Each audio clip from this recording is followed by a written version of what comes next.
tidak Juara perlombaan. 1, 2, Iya, tidak berarti ada seperti itu ya. perlombaan. Jadi emang dicari duta sebanyak yang sadar itu sebanyak 50 orang. Jadi alhamdulillah setelah terseleksi dari 70 ke 50, alhamdulillah kita juga masih masuk mewakili Kalsel. Tentu prestasi itu bukan indikator tidak sebenarnya. Jadi Iya, betul.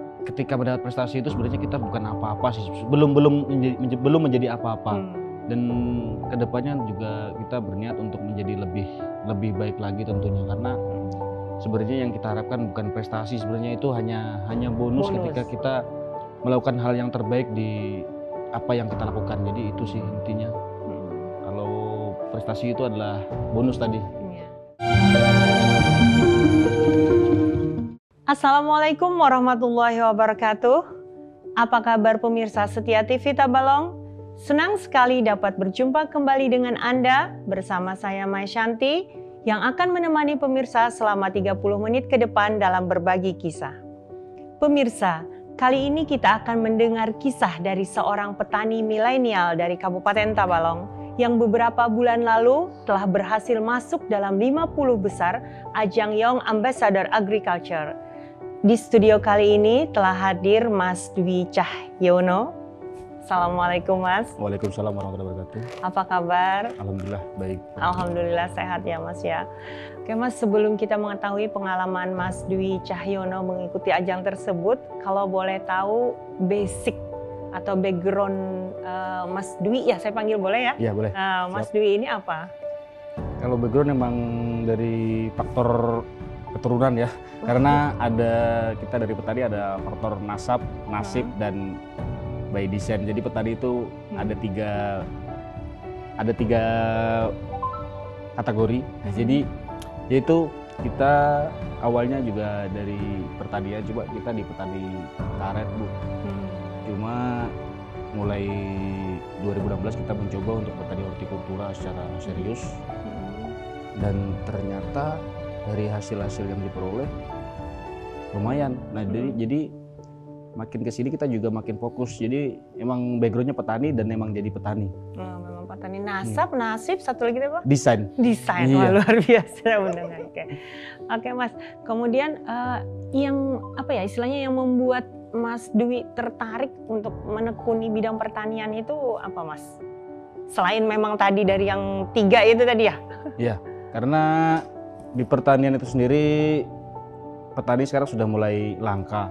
Jadi sebenarnya itu kesempatan ketika di kemudian hari nanti kelak petani semakin berkurang. Jadi posisi petani sebenarnya ada sisi positifnya kalau kita memandang secara positif. Jadi secara tidak langsung pun mungkin persaingan di dunia pertanian agak semakin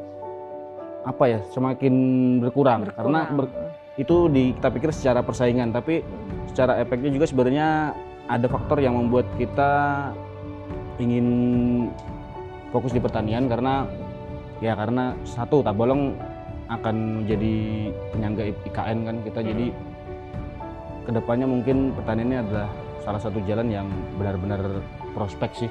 Jadi memang benar-benar akan membuat keuntungan lah, bisa dijadikan untuk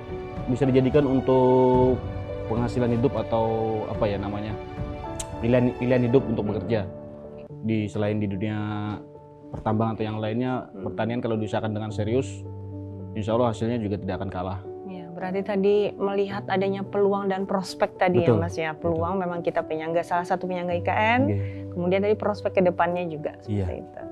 Nah, Mas, kemudian budidaya tanaman pertanian yang sudah ditanam itu apa Mas? Budidaya fokus di hortikultura Bu. Jadi kita tidak ada fokus di satu varietas, tapi kita melihat prediksi juga mau menanam, kita prediksi 2-3 bulan ke depan yang harganya bakal mahal apa. Nah itu yang kita usahakan. Jadi mulai dari tomat, bawang merah, cabai, kembang kol sampai bawang daun. Jadi nggak ada fokus di satu varietas. Betul. Jadi intinya kita berusaha tani kan yang dicarikan keuntungan. Jadi kita sambil melihat potensi pasar yang kira-kira apa yang bakal kita tanam ke depannya bakal bisa bagus harganya lah.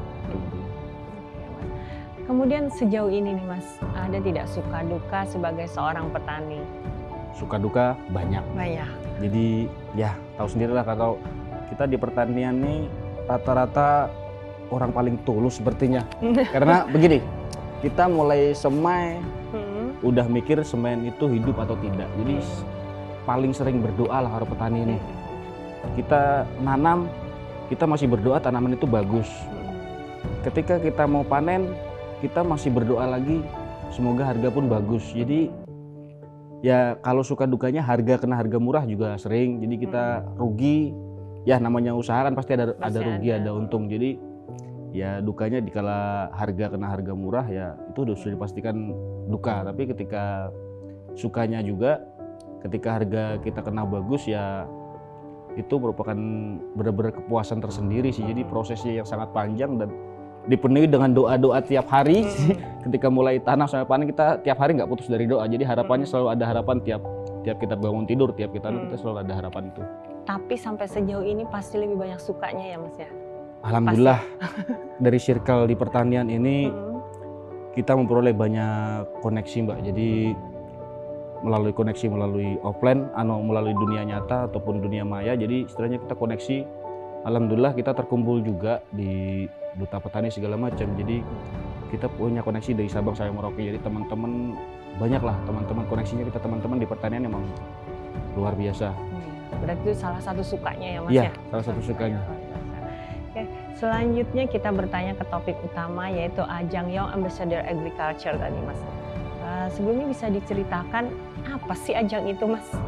Nyebutnya juga agak beribet ini. Iya. Ajang Young Ambassador di situ adalah ajang pemilihan para duta yang dipilih dan diseleksi dari ribuan petani-petani milenial dari seluruh Indonesia. Ribuan ya? Ribuan. Jadi itu yang mendaftar kemarin pas kompetisi ini adalah 1051 kalau tidak salah. Nah jadi itu melalui seleksi panjang termasuk seleksi administrasi, pemberkasan segala macam. Kemudian di bootcamp kita terpilih 90 orang yang ikut bootcamp. Jadi ada seleksi lanjutan lagi. Jadi itu nanti ada wawancara, seleksi, terus presentasi usaha kita, terus tentang diri kita juga. Jadi di situ ada 2 kali bootcamp yang dari 90 besar ke 70 besar disaring lagi untuk 20 orang untuk tereliminasi. Nah alhamdulillah dari proses tahapan 90 ke 70 kita masih masuk.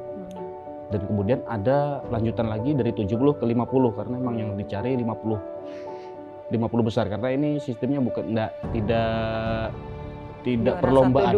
Ya, tidak ada perlombaan. Jadi memang dicari duta sebanyak yang sadar itu sebanyak 50 orang. Jadi alhamdulillah setelah terseleksi dari 70 ke 50, alhamdulillah kita juga masih masuk mewakili Kalsel. Dan untuk Kalsel sendiri kami 2 orang yang terpilih dari Tanah Laut 1. Kalau untuk Kalimantan Raya sendiri kami terpilih 5 orang. Sekalimantan. Terus Mas, itu ajang itu merupakan ajang rutin, ajang tahunan dari Kementerian Pertanian atau bagaimana? Betul. Itu semenjak tahun awal di kompetisi itu dilaksanakan 2022. Jadi kami angkatan kedua. Kedua ya? Oke, angkatan kedua. Oke Mas, berarti akan ada lanjutan nanti ya tahun-tahun berikutnya? Insya Allah 2023 dan teman-teman alumni dan teman-teman yang sudah jadi ambassador juga disuruh nanti apa ya istilahnya jadi duta untuk jadi ini duta ya promo untuk ya promo dan kemudian di seleksi 2024 kami pun disuruh merekomkan istilahnya mana-mana verbal yang saya teman-teman yang layak nih untuk jadikan yang ambassador di selanjutnya dari wilayah Kalsel umumnya. Oke, luar biasa. Baik pemirsa TV Tabalong, setelah ini kita akan kembali melanjutkan pembicaraan kita tentang ajang Young Ambassador bersama Mas Dwi Cahyano. Saksikan sesaat lagi di Berbagi Kisah, jangan kemana-mana. Kembali lagi pemirsa di Berbagi Kisah, masih bersama Mas Dwi Cahyono. Mas, kita lanjut perbincangan kita tadi ya tentang ajang Young Ambassador Agriculture tadi. Kemudian Mas, ini tadi kan udah ada sebagian diceritakan di awal bagaimana proses untuk mengikuti ajang tersebut. Tapi saya pengen bertanya nih, bagaimana Mas itu awal mula mengikuti ajang itu gimana sih? Atau apa ya istilahnya ada teman yang beritahu atau gimana? Iya, awalnya ada yang memberitahu Bu. Jadi kita terpilih lah untuk mewakili Kalsel tuh ada rekomendasi juga. Jadi dari Balai Besar Binuang itu Ibu Yuli Asni, sekarang beliau bertugas di BBPP Kupang. Kalau boleh salam dari beliau dari Dwi Cahyono, Bu. Terima kasih atas support dan dukungannya. Jadi beliau mewakilkan ke Ulun, mau nggak Mas Dwi ikut Young Ambassador ini. Jadi karena peluang itu nggak datang 2 kali, jadi ya langsung siap, Bu. Jadi nanti apa-apa yang terus dikirimin oleh beliau, surat itu dan persyaratan segala macam, termasuk syarat-syarat yang diupload dan dipenuhi. Nah, itu yang kami lakukan seleksi. Jadi ada seleksi pengumpulan mereka secara online, Bu.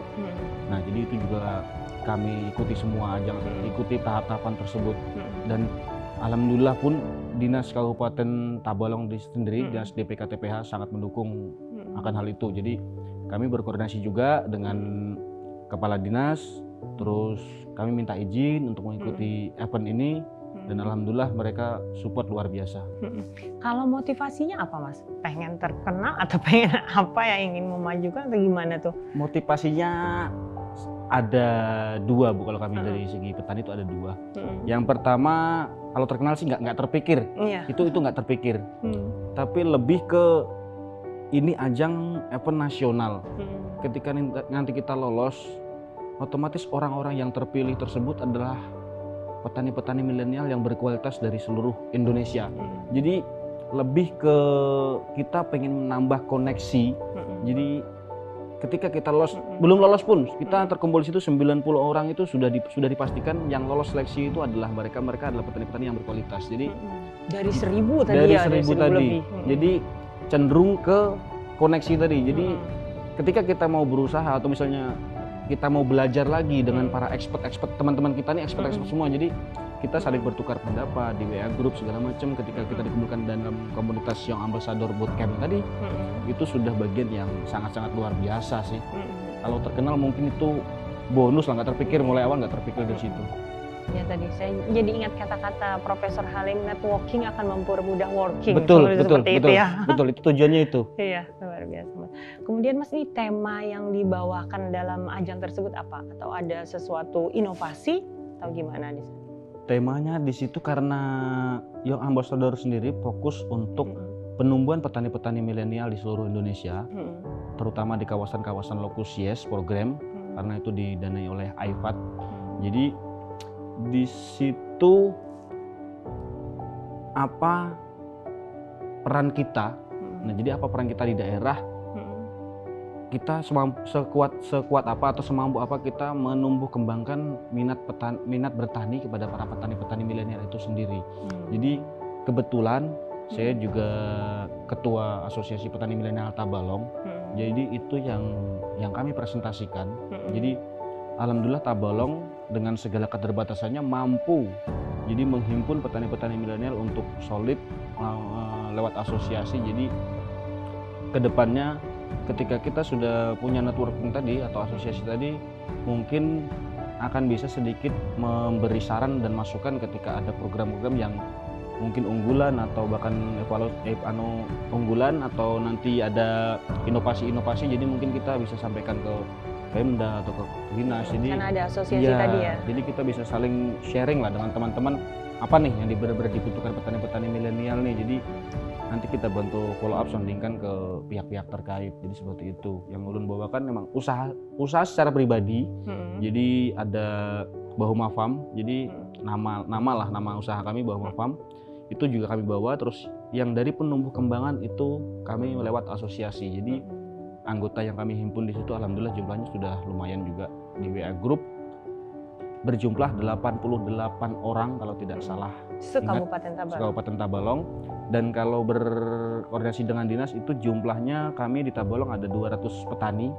Cuma sebagian memang belum kami verbal. Jadi yang 88 orang yang ada di WA group itu memang mereka para petani milenial yang konsen di usaha tani. Jadi termasuk Abang Rahmadi yang kemarin melakukan inovasi tanaman IP 200 ketika yang lain belum tanam IP 200 dia sudah panen. Nah, seperti itu. Jadi kita koordinasikan di grup seperti itu. Jadi inovasi apa nih yang akan kita buat? Jadi itu kita kita kumpulkan dalam satu tujuan lah di situ. Jadi ketika program itu berhasil, kita sampaikan ke dinas, ke pihak terkait, mungkin itu bisa diadopsi di wilayah kita. Karena ya petani-petani milenial adalah petani-petani yang punya wawasan agak lebih jauh lah, yang jelas punya pikiran ke depan lebih jauh. Jadi Boleh bertanya sedikit Mas, itu konteks milenial di situ kesannya ke arah usia atau ke arah pemikiran gitu Mas? Nah, kami tidak membatasi. Kalau secara asosiasi kami tidak membatasi. Bahkan ada asosiasi yang lebih dari umur 40 tahun. Cuma secara garis besarnya memang secara usia. Cuma yang ada di dalam grup tersebut, termasuk para pembina-pembina kami, mereka adalah senior-senior juga. Jadi tidak kalau tujuan asosiasi emang fokus ke usia, faktor usia. Cuma dari segi pemikiran, bahkan di situ ada yang umur sudah lebih dari milenial lah, 40 tahun ke atas, tapi mereka tetap masih ada di dalam grup karena mereka kami jadikan bukan petani milenial lagi, tapi petani andalan. Nah, jadi statusnya di situ. Ya. Jadi petani milenial, duta kan di kementerian ada dua duta, duta petani milenial dan duta petani andalan. Jadi itu tetap masuk skupnya di petani milenial, termasuk andalan tadi, yaitu petani-petani yang sudah senior. Jadi itu tetap dalam rangka pemikiran. Kami tidak naib karena mereka tentu udah banyak makan garam. Jadi mau nggak mau mereka tetap kami libatkan. Jadi secara asosiasi memang umur yang difokuskan umur 18 tahun sampai umur 39 tahun. Cuma dari segi pemikiran di dalam WA group tersebut kami tidak membatasi. Oke, luar biasa. Mas kembali lagi nih ke ajang tadi, itu indikator penilaian itu di mana Mas sampai Mas bisa tembus menjadi salah satu dari 50 gitu. Nah, indikator seperti yang Ulun bilang di depan tadi, di situ mencakup semua aspek, termasuk usaha kita di pertanian, terus jejaring kita di pertanian, jejaring tadi ya lewat asosiasi tadi, ya. Terus hubungan kita dengan pihak-pihak terkait, misalnya dinas segala macam. Jadi itu termasuk indikator. Jadi dari penilaian pun, ketika kita bisa mengkolaborasikan antara petani dan kemudian para pemangku kebijakan, kita bisa jadi penghubung ya istilahnya, koneksi ya kita bisa mengoneksikan antara petani dan dinas. Jadi itu juga sebagian dari indikator. Jadi kita connecting lah, sebagai connecting. Jadi ya itu sebagai salah satu aspeknya. Setelah mengetahui nih Mas bahwa Mas masuk dalam 50 besar itu bagaimana? Speechless, luar biasa. Di situ nggak nyangka Bu, karena melihat background dari rekan-rekan. Karena selama bootcamp kita kan juga sering kumpul nih, misalnya kita berapa lama itu bootcamp? Kemarin tanggal 2 ada 5 hari kalau nggak salah 5 hari. Di situ kalau kita nggak ada kegiatan padat, memang malam kadang sampai kegiatan. Cuma kadang-kadang ada waktu nongkrong senggang sebentar, itu kita ngobrol-ngobrol. Ternyata background mereka ada yang dari anak mereka dari anggota DPR, terus ada yang dekat sama orang nomor 1 di wilayah mereka. Jadi kadang-kadang rasa overthinkingnya ada Bu. Ternyata pesimis sempat pesimis. Ternyata rekan-rekan yang ikut kompetisi ini nggak ada yang kaleng-kaleng istilahnya kayak gitu. Jadi sempat overthinking juga. Jadi nothing tulus aja sih. Mau intinya berusaha semaksimal mungkin perkara lolos, yaitu mungkin nanti udah garis lah yang udah garis udah nasib tadi. Jadi di situ sih sempat ya speechless, nggak bisa berkata apa ketika lolos itu pun udah dipanggil nama itu udah sangat-sangat nggak nyangka karena ya itu tadi melihatin background teman-teman luar biasa semua. Karena orang-orang hebat berkumpul, itu pilihan. Betul. Iya, luar biasa Mas. Terus Mas setelah masuk 50 besar dalam ajang tersebut, apakah ada program lanjutan dari itu? Ada program lanjutan itu dari yang Ambassador sendiri ada Bu. Jadi nanti apalagi Kalimantan Selatan kan salah satu lokus penerima YES.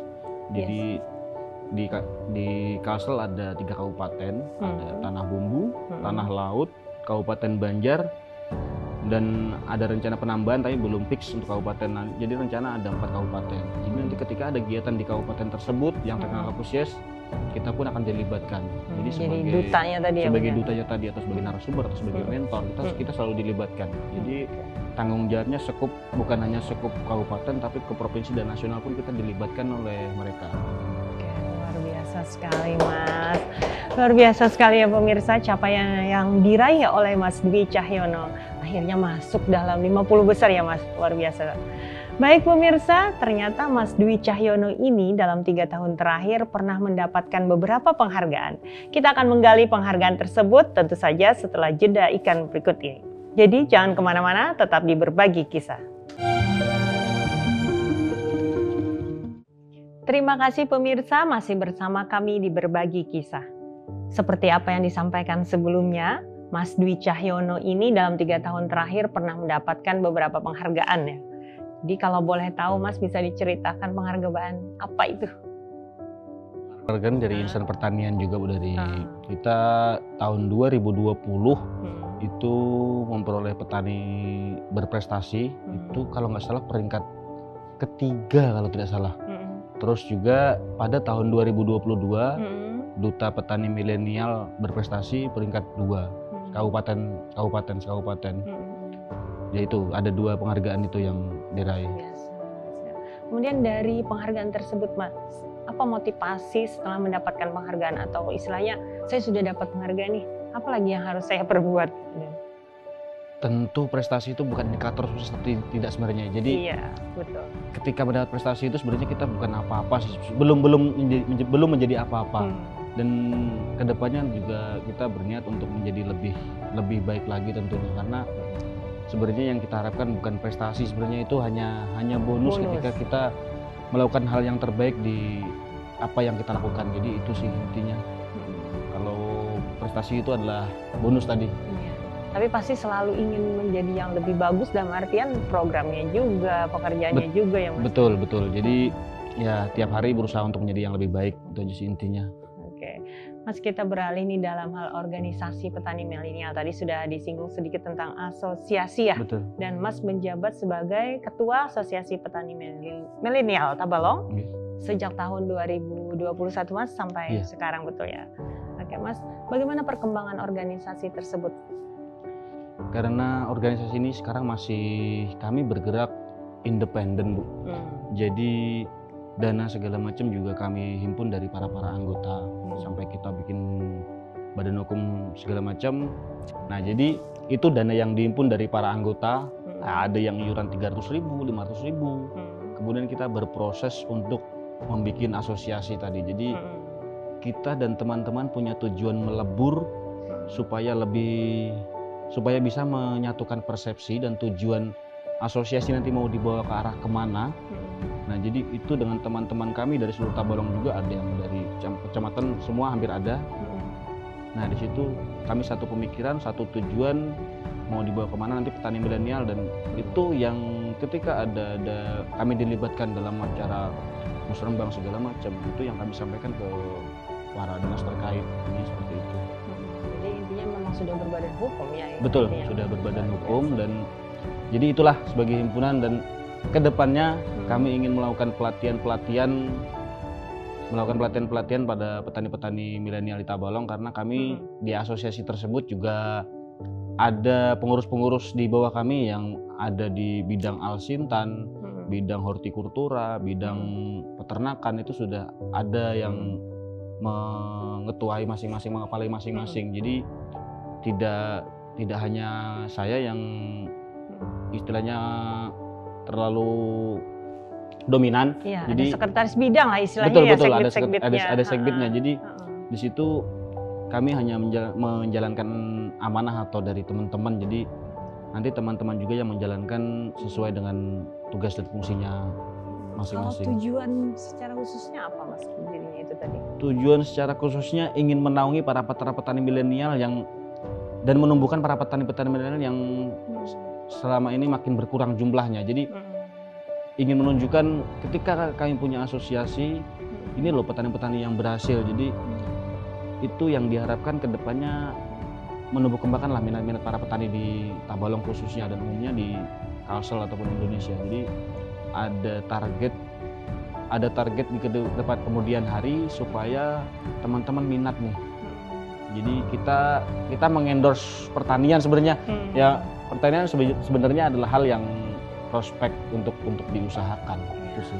Cerah ya, prospeknya cerah. Insya ya. Allah cerah karena sekarang apalagi pasar agribisnis segala macam juga pemerintah daerah sudah memfasilitasi dengan bagus untuk wadah dari hasil pertanian tersebut.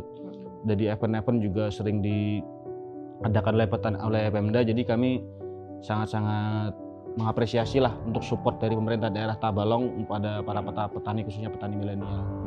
Berarti tadi di dalam asosiasi itu juga ada sekbid yang mengurusi apa ya istilahnya, ada program kerja masing-masing tadi ya. Betul. Jadi ada dari pengolahan pupuk organik, terus bagian yang hobi perawatan mesin. Jadi sesuai dengan hobi mereka, sesuai dengan kebiasaan mereka. Terus ada yang di bagian horti, bagian pemasaran itu juga ada. Walaupun sekarang pun karena kami bergerak sendiri mungkin masih agak acak-adul sih. Nah siapa tahu dengan kedepannya asosiasi ini lebih terekspos, mungkin Pemda terkait bisa turut membantu lah untuk supaya kami lebih terarah. Jadi mungkin saling support antara asosiasi dan pemerintah daerah, dan mungkin juga pihak swasta yang berniat mensupport kami juga siap. Oke, amin Mas, semoga ada. Mas, kemudian Mas, sejauh ini nih perkembangan anggota petani milenial itu bagaimana? Apakah ada hambatan? Secara hambatan yaitu Mbak, karena kita menemukan petani milenial itu selama ini petani dikonotasikan adalah pekerjaan yang kurang benefit lah istilahnya. Jadi kalau terkendala penumbuhan sudah pasti iya. Cuma realnya di lapangan di Tabalong pun alhamdulillah secara umum ya, petani secara umum kita melihat di lapangan pertumbuhan pertanian di Tabalong sangat-sangat luar biasa dibanding daerah-daerah lain. Jadi sekarang makin banyak kebun-kebun yang dulunya semak belukar sekarang udah mulai dibudidayakan. Dan alhamdulillah dalam waktu dekat ini nanti akan ada perekrutan lagi untuk petani milenial. Ada 15 orang yang rencana mau kami latih. Jadi itu kemarin kita juga koordinasi dengan dinas, alhamdulillah mereka support. Jadi siap, nanti kita agendakan untuk bootcamp lagi. Jadi penambahan petani milenial kita usahakan secara berkesinambungan setiap tahun selalu ada. Ya memang bukan hal yang mudah, tapi tentu tidak ada hal yang tidak mungkin. Iya, pasti saya setuju itu. Oke Mas, terakhir nih Mas, apa ada tidak ya, pasti saya yakin pasti ada saran atau apa ya istilahnya motivasi dari Mas khususnya bagi anak-anak muda yang mempunyai keinginan untuk menjadi seorang petani. Ada sih, yaitu kita jangan minder karena memang faktor kita dibentuk menjadi petani itu ada 3 sebenarnya. Yang karena by nasib karena sudah tidak ada pekerjaan lain. Terus by nasab yang mungkin dari keturunan dari orang tua segala macam, karena orang tua petani, anak jadi ikut petani. Tapi ada lagi sebenarnya kita punya tujuan petani itu bisa di by design. Jadi walaupun tidak ada nasab, tidak ada nasib, ketika dia tertarik, walaupun dia tidak ada background di pertanian, sepertinya contohnya saya emang tidak ada background di pertanian, sekolah pun tidak ada background di pertanian. Jadi ketika kita melihat para petani berhasil, kita dengan sendirinya akan menjadi by design tadi. Kita menjadi tertarik untuk berusaha di pertanian. Jadi dengan pelatihan-pelatihan segala macam itu juga termasuk bisa by design. Jadi bisa diarahkan. Sebenarnya pertanian itu kalau dengan kita bersungguh-sungguh, karena sekarang kita mencari tenaga kerja juga termasuk mudah juga. Jadi misalnya punya dana berlebih ya by design bisa, kenapa enggak? Jadi pertanian ketika diusahakan dengan benar-benar ya bisa kita dengan by design tadi yang baru. Yang penting ada minat tadi ya Mas, ya bisa by design tadi ya. Tidak terasa Mas, perbincangan kita sudah berakhir. Sekali lagi terima kasih Mas telah berhadir ke studio. Saya beserta kru yang bertugas pamit undur diri. Tetap saksikan Berbagi Kisah, tayang setiap hari Kamis pukul 8 malam hanya di TV Tabalong dan YouTube program TV Tabalong. Jangan lupa juga download aplikasi TV Tabalong di Play Store dan juga App Store. Akhir kata, wassalamualaikum warahmatullahi wabarakatuh.